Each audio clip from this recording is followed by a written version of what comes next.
Hi, everyone. Good morning, or, well, I don't really know what time it is where you are, but here it's still morning. Thanks for joining us today for this webinar with Chris Marquardt on wide angle photography.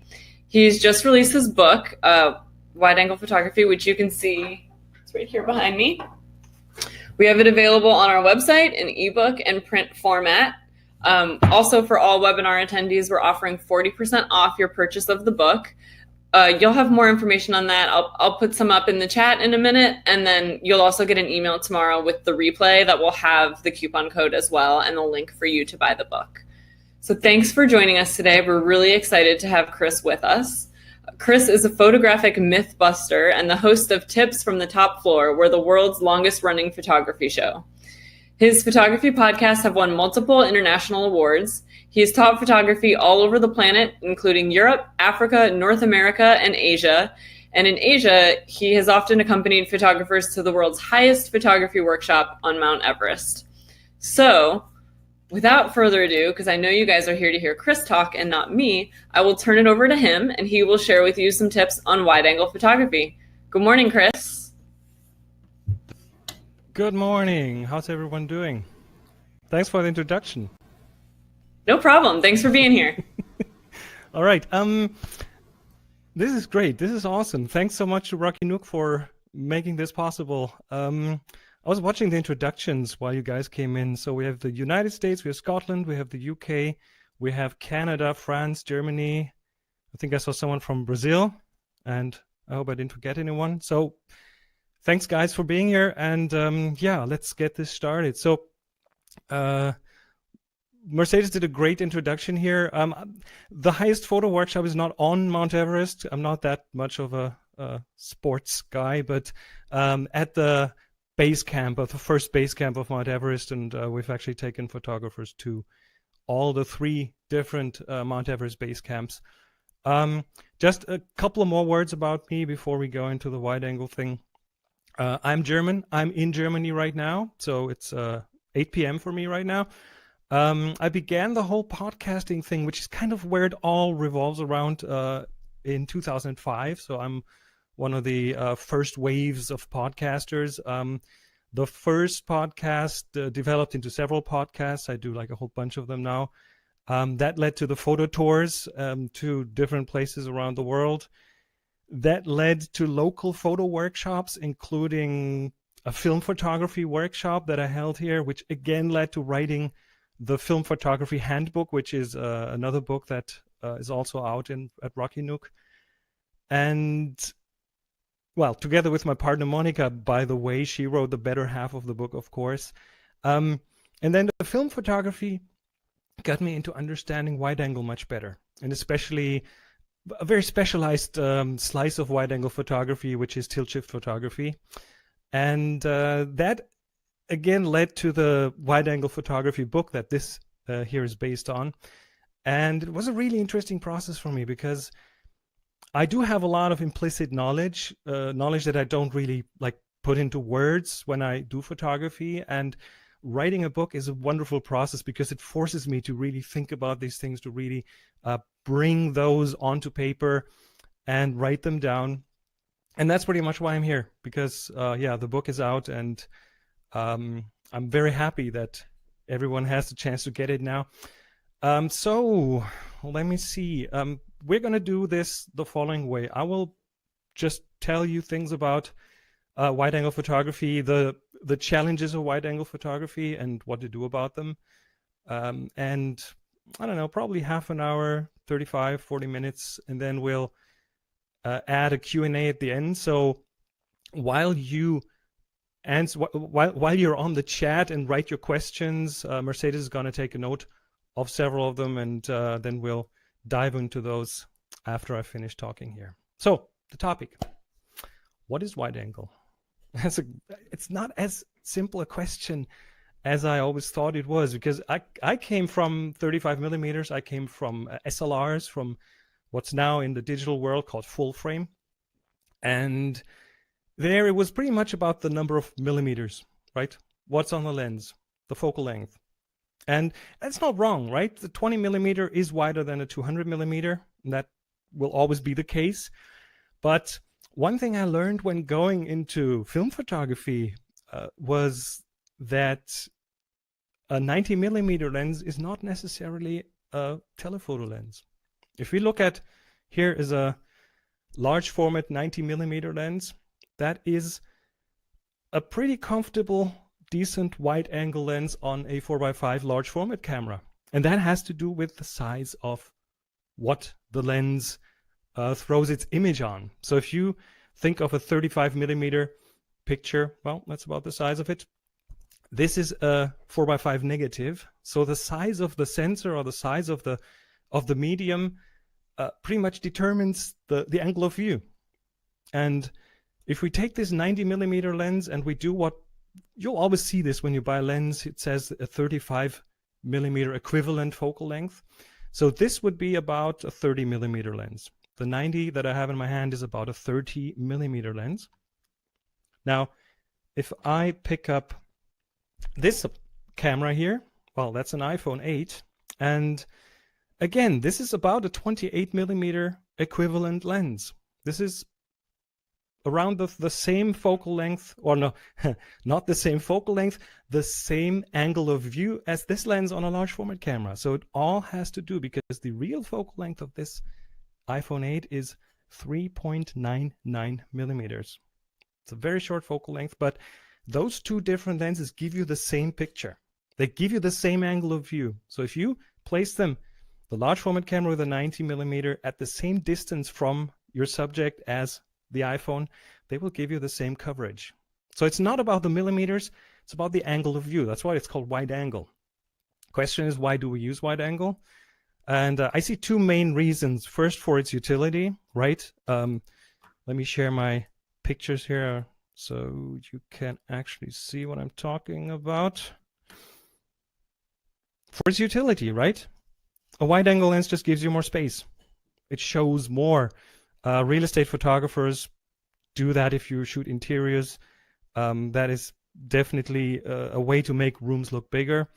Let me, here we go. No, here we go. Okay. Yeah, things just, you cover more in your photo. Another thing that the wide angle does is it has a certain visual language, and especially the way it deals with things that are close to the camera and that are far away from the camera. It exaggerates, right? It exaggerates what's in the foreground, makes it bigger than what's in the background. In this case, it helps make it so big that it actually fools you, because this is a 20-inch size model of a car. It's not a real car, but it being so close to the wide angle lens feels big. Or you can use it for an effect, of course. The distortion of a fisheye lens, well, that is certainly an important part of its visual language. Now, challenges. Wide-angle photography presents us with some challenges. It's not easy to shoot wide-angle when you start first. And there are several reasons for that. Let me pick 5, and again, I go into much more detail about those in the book.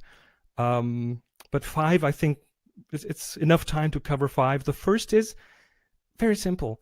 There's too much stuff in the frame. If you shoot wide angle, well, yeah, you'll have to deal with all the things that take away attention from your subject. The second one is the contrasts. We are dealing with more contrast when we shoot wide angle. The third is, well, inherent to wide angle photography, edge distortion, which can be well, not very helpful, or we can use it to our advantage. The fourth one is more depth of field. The wider we go, the shorter the focal length, the more depth of field we have to deal with, which means it's not as easy to diffuse backgrounds that might be too cluttering for the picture. And the fifth one is vertical lines in the photo that start to fall when you tilt the camera, and architectural photographers know what that means. Now let's go through a few of those. Clutter, more stuff in the frame, too many things that distract from the subject. One of the things that we kind of have to do as photographers is what I call attention management. The viewer of the photo will put their attention to something in the photo. What if there are too many things? Well, if you manage to get a composition that is really clean, then it will be pretty clear what the photo is about. This photo, it's about the guy with the pickaxe, of course.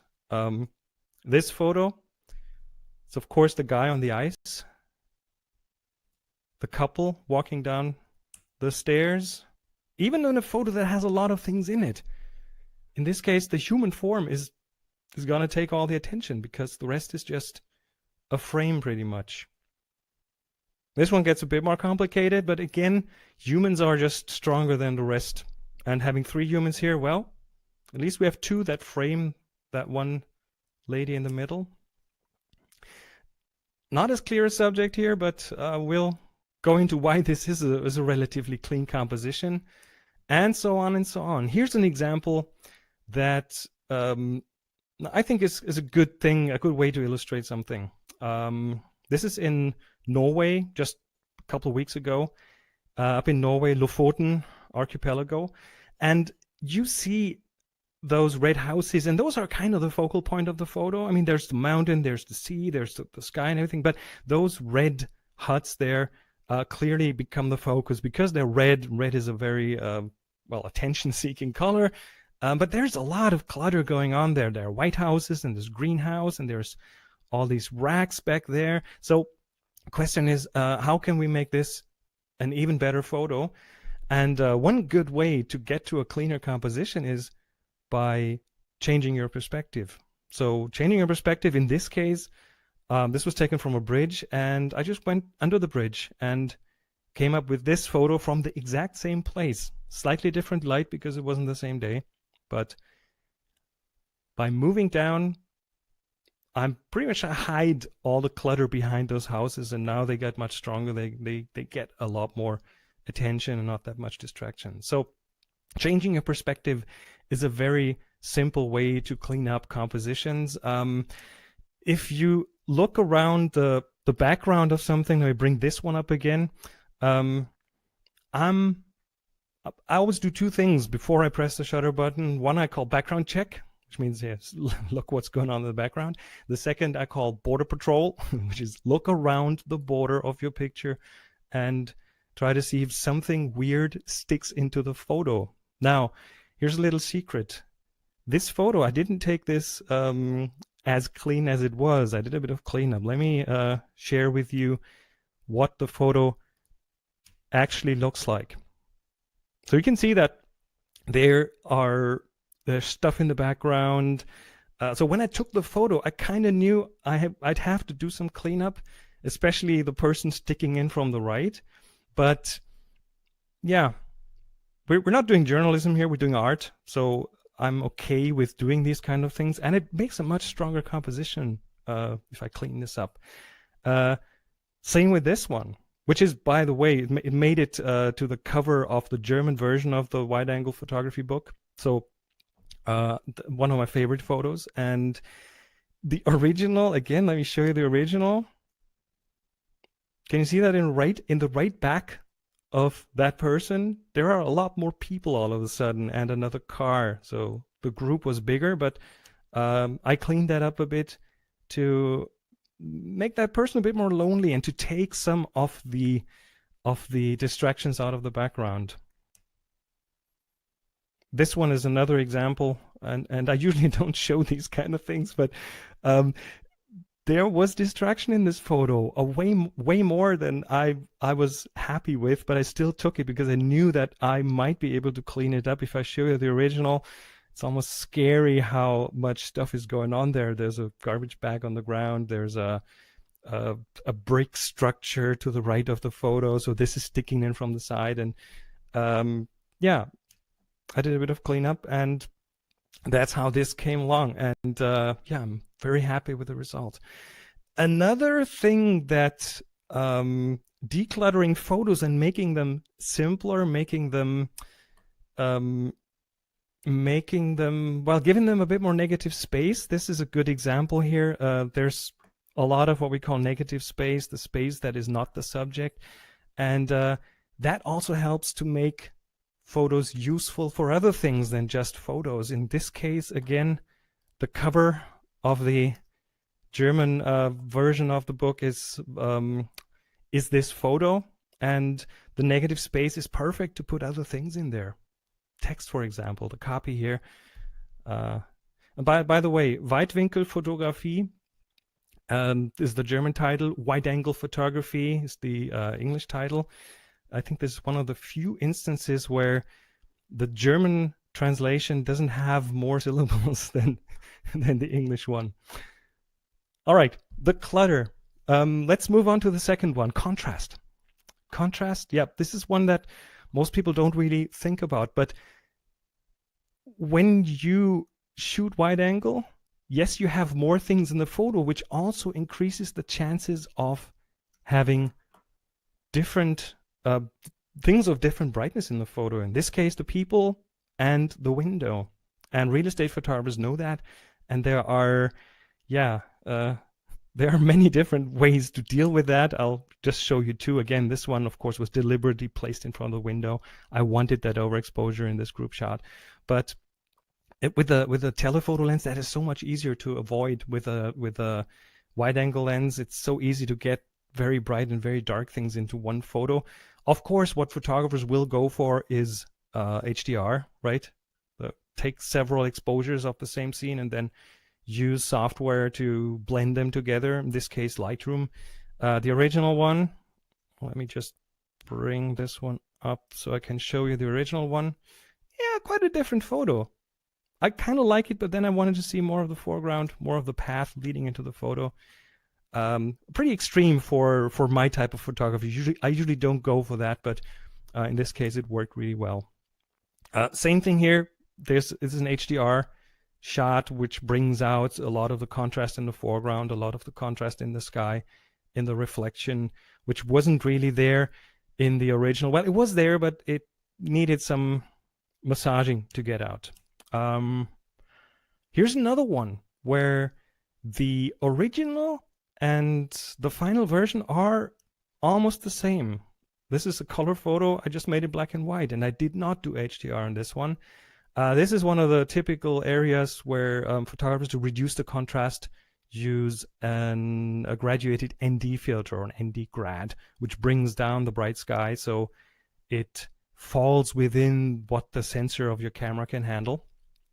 Same with this one. Here's the original, and this is just a black and white version, but it's virtually the same photo. The contrast is already in the photo. So, contrast. You can avoid it. Well, it's hard to avoid sometimes, but you can do something about it by using either multiple exposures or an ND grad filter, just to mention two things. Edge distortion. Yep, edge distortion is one of my favorites. Let me just show you this one. This is a 14mm lens on a full frame camera. So you have distortion, especially towards the edges. You might be able to get a bit of an idea of that by looking at the trees on the side. If I place that person's head at the edge of the photo, here's what it'll look like.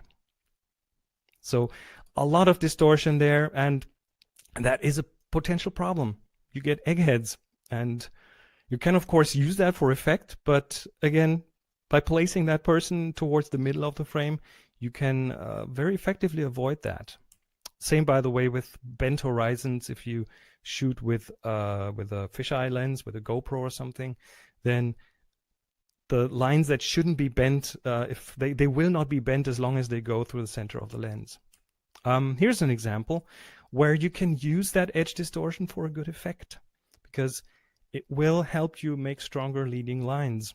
In this case, the shipwreck that we're looking at is not something that people are that used to, so people won't be really able to tell how strong it is distorted. So in this case, the distortion helps make that mast stick more towards us, and the bow of the ship on the left to just be a bit more stretched out.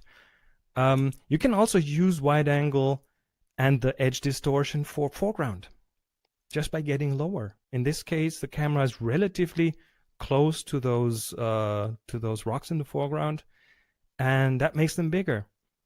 And in general, pictures that have a good foreground are stronger photos. So especially on wide angle. So in this case, yeah, going lower makes the foreground more prominent. And again, in this case, I placed this guy towards the edge of the frame, but he's not really that distorted. And that's a very special case that is a tilt shift lens. That's a shifted photo. And this is a very specialized thing. I won't go into any depth on that right here, but it is a very, it lets you shift around a super wide angle in front of your sensor, and this way you can place a subject at the edge without getting any distortion. And same with him. This is a shifted shot. I have two chapters in the wide angle book that deal especially with tilt shift photography, where this is explained in more depth.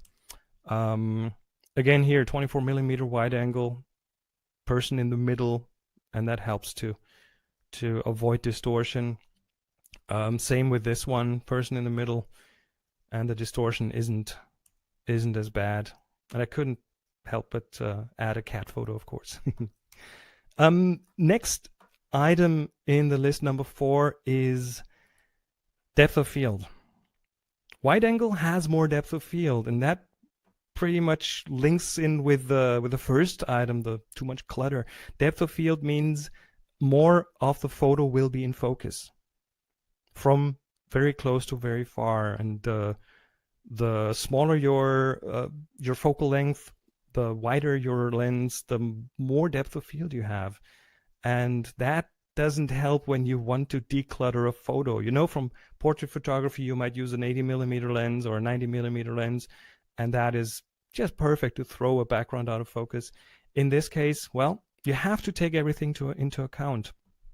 Now, depth of field is a function of aperture and distance. So it's not just the focal length that does that, but a wide open aperture gives you less depth of field, of course, and a shorter distance to your subject increases the perceived depth of field. So if you get closer to something, like the foreground here, that reflection is already slightly out of focus. Let me find one. Here we go. Here, almost everything is in focus. That's a 24 millimeter lens, but during this photo shoot, I moved slightly to the side and got one of the Buddhist monks in the front, and he was very close to me. He was maybe, I don't know, 10 inches in front of me, and that throws the background right out of focus because I'm very close to the subject. So distance here, if you want shallow depth of field with your wide angle, get closer. You can see this here. So depth of field. And last but not least, number 5, verticals. Everyone who's ever shot architecture will know this. If you want to sell a photo to an architecture magazine, yeah, you have to have vertical lines be vertical. And of course, this happens by tilting the camera.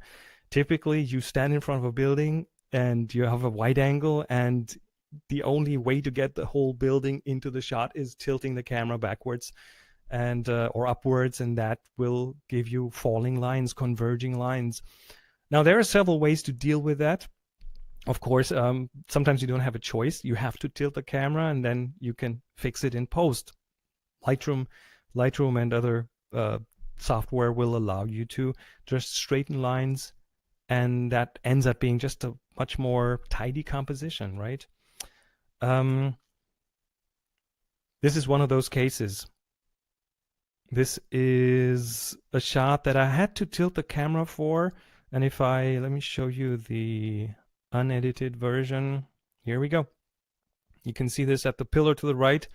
Here I straightened it, and in the original it's not straightened. So having that vertical straight just, again, makes it a bit more tidy, makes it a bit more of a deliberate composition. This one, well, fairly decent tilt in the camera. Converging lines, they don't really feel like it because the ones in the middle are very parallel. And it doesn't matter. Sometimes it just doesn't matter. If you don't have the way to to de to change the perspective, to correct the perspective in post or in the camera, then sometimes all you can do is go further away, increase your distance. Let me find one that shows that. Increase your distance, and in this case, the horizon pretty much cuts through the middle. It's still slightly tilted, and that building being at having weird angles doesn't really help, but it is almost straight without having to tilt backwards by just going a few steps back. Here are a couple more examples. Again, this one, I fixed that in post. I've straightened those vertical lines to the left and the right because the stairs in the photo are already at a weird angle, and without straightening that shot, it just didn't look right. It looked so weird, so I had to straighten that one. Careful, you can over-straighten. This building is perfectly straight. You can put a ruler to it. The verticals are completely parallel to the photo, but it looks like it's expanding towards the top. It doesn't feel right? So sometimes, yeah, it's easy to overdo, so got to be careful there. But in most cases, it's fine. This one, again, this is a church in Russia, in the Kremlin. This is completely straightened, and I think it works. I think it works quite well. And that is a combination of a shift lens, so I try to get as much of the straightening in camera. I couldn't get it entirely straight, so I fixed the rest in Lightroom. Another way to keep the lines, the verticals, parallel is by raising your point of view. This one is taken from a little hill, which means I didn't have to tilt the camera. And some architectural photographers, especially with bigger buildings, will do this. They will go and try to find a building on the opposite side of the street and go up inside that building to have the height, to not have to correct stuff. So raising your point of view is a pretty good way to avoid the falling lines, if that is a possibility. So I think I've covered the 5 things. Before we wrap this up and go into the Q&A, if you have questions, this would be the right point in time to type them into the chat box in the webinar system, and Mercedes will collect them and answer them, or ask them, and I'll try my best to answer them. So let's see if you guys have interesting questions. Again, this is all covered in much more detail in the book, but it's, I hope I managed to cover most of it. Again, just to recap, clutter is one of the issues that we deal with when we shoot with wide-angle lenses, and looking for cleaner compositions, looking for what's going on in the background is a good idea. Second issue, contrast in the picture. And again, we have ways to deal with this, maybe HDR, or again, just changing the compositions. Edge distortion, be careful where you place your subject. And depth of field, well, tidy up your compositions. It's always the thing to look for when shooting wide angle, to tidy up the compositions and try to not get stuff in the background. So the more focus in the background doesn't really hurt. And last but not least, the verticals, converging lines. You can tilt the camera and fix it in post. Oh, by the way, don't have to fix it all the time, of course, but you can tilt it, fix it in post. You can go for even more wide angle and crop it later on, or increase the distance and not tilt the lens, or raise your viewpoint, or get a shift lens and work this way. All right, so I think we are ready to enter the Q&A. So let me unshare my screen, and Mercedes. Oh, hi there. Sorry, my mic was off for a second. All right, so I've got a good amount of questions for you, Oops. and I'm sure some more are going to roll in. Um, so actually, someone just came in and asked this. I think we'll start here. How did you start out as a photographer?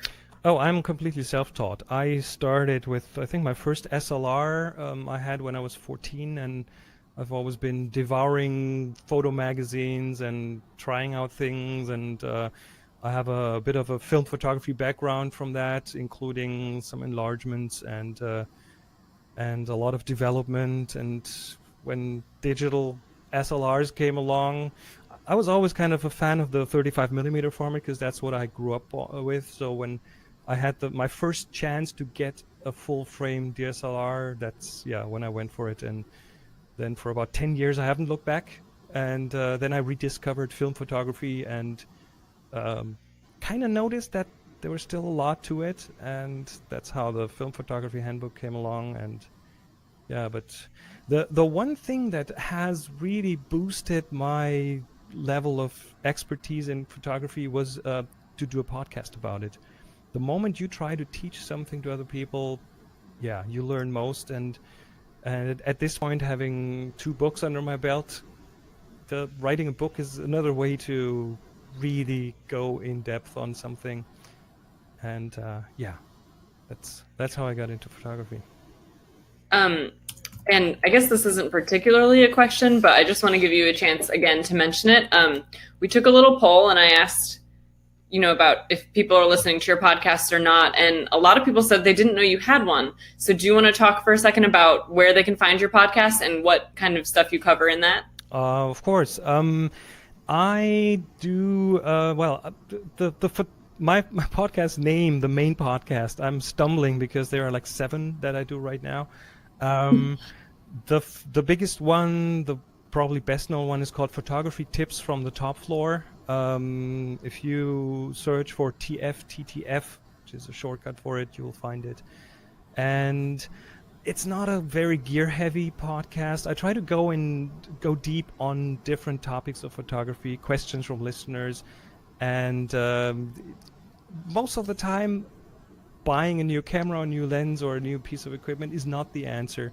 So I try to help people really understand what it's about, as opposed to telling them to throw a few $100 at something. And this is also how I got into teaching and into doing photography tours, because I want people to get it, to understand it, and to be able to use what they have to the widest extent. All right. We'll get to the more technical wide angle questions now. How do you differentiate ultra wide angle and wide angle? I don't think there's a clear boundary. Wide angle, again, soft edges there. So we're talking 50 millimeters, kind of, again, all compared with the 35 millimeter full frame format. 50 is kind of the middle ground, and then we go into the shorter focal lengths, 40, 35, 30, 24, 20. That's kind of where I think ultra wide angle is beginning. So, or super wide angle. Again, some people distinguish between super wide angle and ultra wide angle. Usually the lens makers will sell you an ultra wide angle, something that is like in the range of somewhere between 10 and I'd say 20 millimeters probably. Okay. And how do you make the decision to shoot with an ultra wide or a wide angle lens versus shooting a series of shots and stitching together a panorama? Well, you get a different depth of field when you stitch a photo because you're shooting with a different focal length. The focal length partially determines the depth of field. So let's say you stitch a photo out of 16 tiles, which I demonstrate in the book, by the way. You stitch a photo out of 16 tiles, and each of those is shot with let's say, an 80 millimeter lens. That makes a pretty wide image angle, but at the depth of field that the 80 millimeter lens has. If I shoot the same angle of view with, I don't know, a 20 millimeter lens in one shot, then I have a different depth of field. So that is one consideration. Of course, stitching, not stitching is also kind of depends on if stuff is moving in the frame, if I have to take that into account. But for landscape shots, yeah, if I want less depth of field, I might stitch one with a longer focal length. And do you use the lens correction capabilities in editing softwares like Photoshop to overcome lens distortion? Sometimes I do, but again, that depends on the kind of photography. If it's architecture photography, and if I shoot with a lens that has bad barrel distortion, for example, then I will use that. But often when I'm out in nature, in landscape, that distortion doesn't really bother me at all. I'd rather not do anything about it.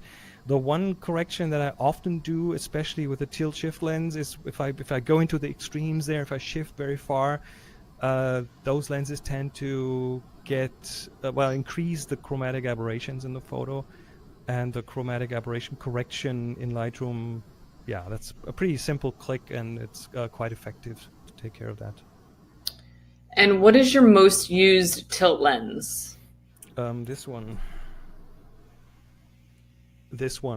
It's the I shoot Canon, and this is the 24 millimeter tilt shift lens that Canon makes, and it's, if I had to choose one lens for the rest of my life, that would be the lens. I'm very happy with it, and I know I'm going to lose certain shots in the longer focal lengths that I can't do, but this lens has taught me so much. I'm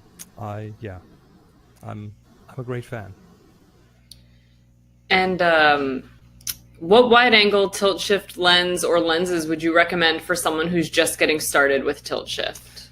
If you're starting with tilt shift, first of all, be aware that this is not a quick, like, I buy a lens and I'll take amazing photos. It takes practice. It takes months of practice. You'll have to really dedicate time to it. But the best starting point, I think, still is the 24 millimeter tilt shift, because it's a wide angle. It's not too wide angle. It gives you ample shift room and tilt room to work with the focus and to correct perspectives. You will see if you look through the wide angle book. We on all the photos we have what lenses was shot with and what focal length and all the other parameters. And I would say over half of the pictures in the book are from that specific lens, from the 24 tilt shift. Great. And let's see what else I've got here. Is there a go-to lens that you would suggest, such as a prime lens or a slight zoom, for someone who needs a wide-angle lens and is just getting into it?